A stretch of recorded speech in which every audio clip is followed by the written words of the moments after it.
Half a century ago, the United Nations adopted the International Covenant on Economic, Social and Cultural Rights and the International Covenant on Civil and Political Rights, giving expression to our broadest-based hopes for the elevation of human dignity and the alleviation of preventable human suffering. Together with the Universal Declaration on Human Rights, the covenants form the International Bill of Rights, an enduring global standard for us all.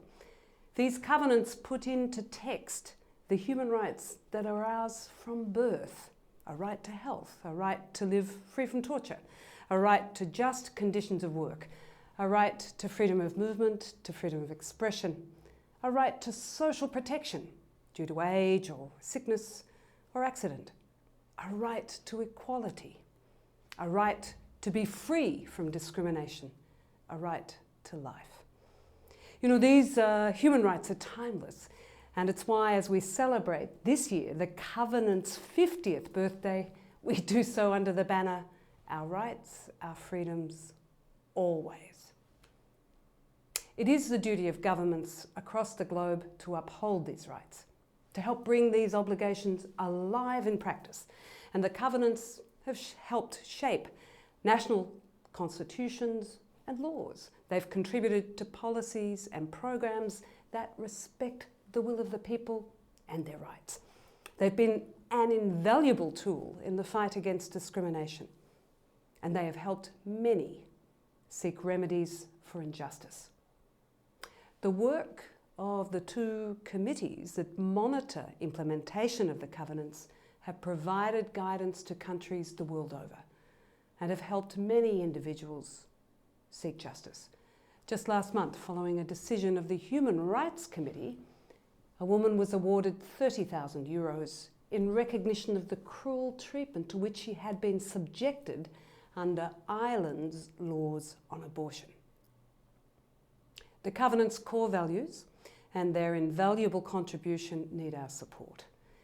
In the face of conflict and violence, when hateful rhetoric becomes commonplace and division trumps tolerance and inclusion, the Covenants appeal to our shared humanity, and their invocation of the ideals of justice and equality is just precious and absolutely necessary. We will not meet the challenges ahead, be they poverty, economic insecurity, violence or hatred, climate change, large-scale movements of people within and across borders.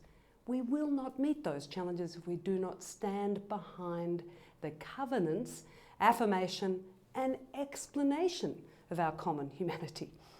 To do so requires global commitment to uphold those covenants in the corridors of power and in the smallest of places too, from the courtroom to the boardroom to the classroom to the bedroom.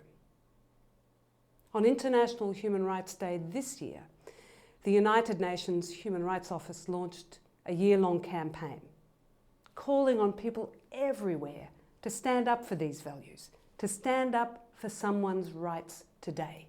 It's a call out to me and a call out to you.